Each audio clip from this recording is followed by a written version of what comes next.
Assalamualaikum, this is Dr. Shireen. Welcome to my YouTube channel. So today in this video, we are going to study a very important topic, that is microcirculation. So let's begin with its definition. What its definition says, it is the circulation of blood in the smallest blood vessels. Smallest blood vessels में blood किस तरह से circulate करता है, ये होता है हमारे पास माइक्रो सर्कुलेशन। या फिर जो स्मॉलेस्ट ब्लड वेजल्स होती हैं उनके लेवल पर जो ब्लड की सर्कुलेशन हो रही होती है, we call it as microcirculation. What are these smallest blood vessels? These are basically the arterioles, the capillaries, the venules, and their subcellular components. Now another term is macro circulation. एक होती है macro circulation और एक है micro. Micro is provided by the smallest vessels and macro circulation is provided by the large vessels. जो macro circulation या जो large vessels होती हैं उनका काम क्या होता है, उनका जो मेजर काम है वो है ब्लड को लेकर जाना और लेकर आना हार्ट में. हार्ट जब ब्लड को इजेक्ट करे तो उसको कैरी करना, उसे माइक्रो सर्कुलेटरी लेवल तक या माइक्रो वेस्क्यूलेचर तक पहुँचाना और फिर उसको वापस से हार्ट में लेकर जाना. So now what is the importance of micro circulation. Micro circulation की इम्पोर्टेंस क्या है, क्यों बड़ी वेजल्स के बाद छोटी वेजल्स बनती हैं और फिर उनमें ब्लड का जो फ्लो होता है वो बड़ी वेजल्स से क्यों डिफ़र करता है. So basically microcirculation is the final destination of the circulatory system.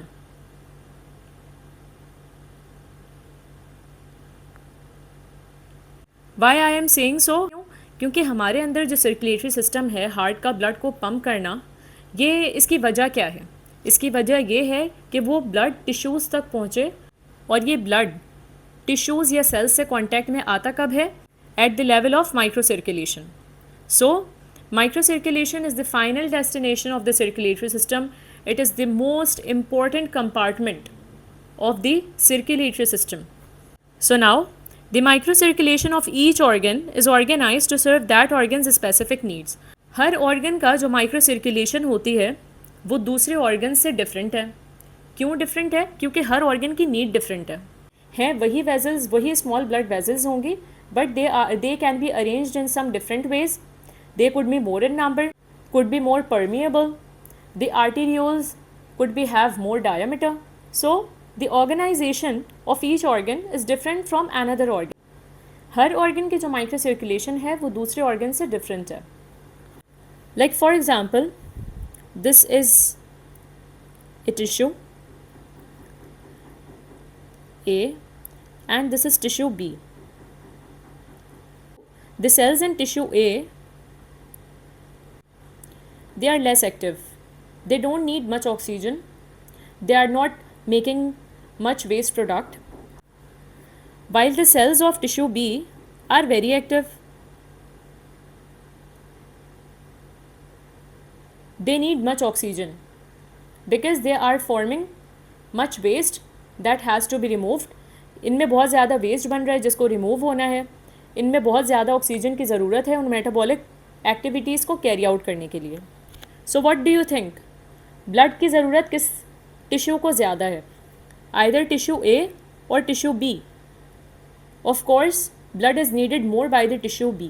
जो tissue B है उसमें blood की need ज़्यादा है as compared to tissue A, क्योंकि tissue A में कोई metabolic waste accumulate नहीं कर रहा, while in tissue B इसको ऑक्सीजन की भी ज़रूरत है अपनी metabolic activities को carry out करने के लिए और इसमें waste भी accumulate करेगा. So the microvasculature or the microcirculation around tissue B act differently. The arterioles around tissue B will dilate. The capillary beds around tissue B will be opened, while the arterioles around the tissue A will remain constricted. The capillary beds around the tissue A won't be opened. तो हमारी body के जो organs होते हैं उनकी needs अलग अलग होती हैं, उनकी मेटाबॉलिक एक्टिविटीज़ अलग अलग होती हैं. जो हमारा लिवर है इसको एनी टाइम ज़्यादा ब्लड फ्लो की ज़रूरत है as compared to our mesentery. जो हमारी मेजेंट्री है, क्योंकि लिवर हमारी एक मेटाबॉलिक फैक्ट्री है, इस मेटाबॉलिक फैक्ट्री को चलने के लिए बहुत ज़्यादा ब्लड की ज़रूरत है. जो तो लिवर का जो ब्लड फ्लो होता है वो कंपैरेटिवली बहुत ज़्यादा होता है बाकी दूसरे ऑर्गन्स से, और उसी के अकॉर्डिंग लिवर के माइक्रो सर्कुलेटरी ऑर्गेनाइजेशन होती है. So now what is the basic function of microcirculation? Its function is the transport of nutrients to the tissues and removal of cell excreta. Microcirculation का basic function क्या है? इसका major and the most important function यही है, tissues को nutrients provide किए जाएं और उनके जो वेस्ट हैं वो रिमूव किए जाएं. And another function could be the transport of blood borne hormones, वो हार्मोन्स जो ब्लड के ज़रिए से ही ट्रांसपोर्ट होंगे उनको ट्रांसपोर्ट करना. Now another question that could arise in your mind is that why we need it? हमें इसकी ज़रूरत क्यों है? मतलब माइक्रो सर्कुलेशन होना ज़रूरी था क्या? मैक्रो सर्कुलेशन काफ़ी नहीं था? Why we need it?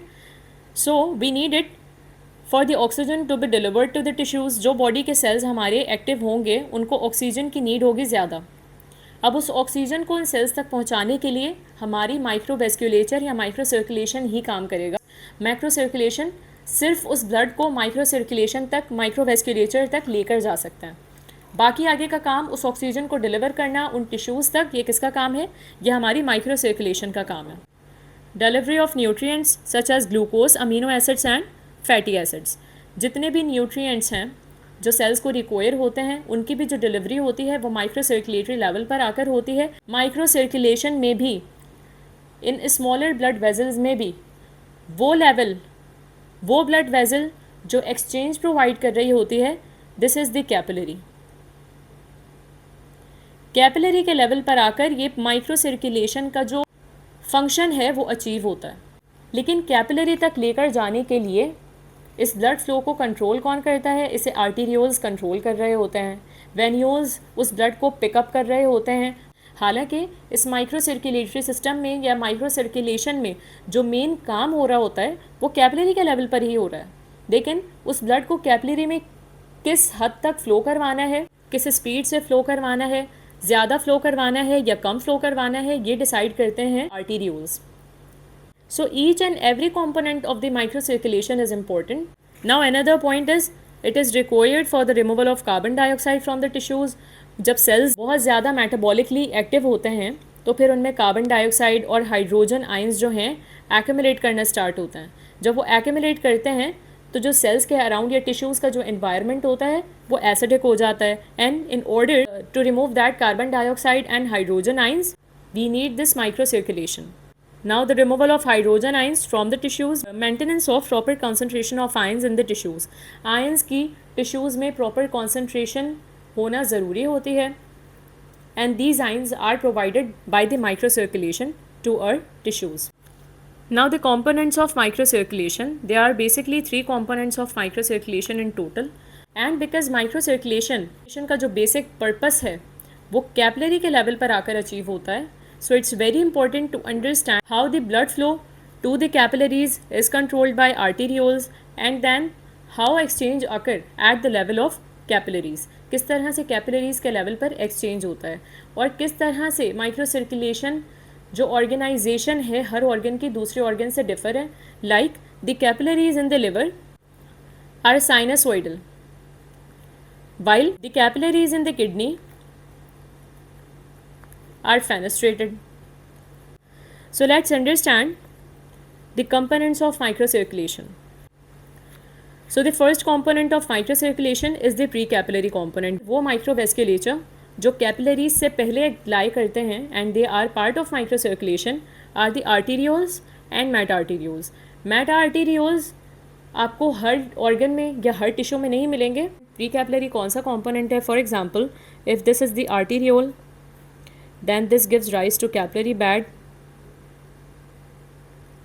and then is the venule. ये venule है और ये arteriole है. So the component of microcirculation that is present before capillary bed is the precapillary component and the component of the microcirculation at the level of capillary is the capillary component of the microcirculation. Now the component of microcirculation after the capillary bed is the post-capillary component of microcirculation. We divide the microcirculation in 3 stages and hence we divide this topic into further 3 videos. Now if you like the video, press the like button, share with your colleagues and friends and subscribe the channel to stay updated. Thank you.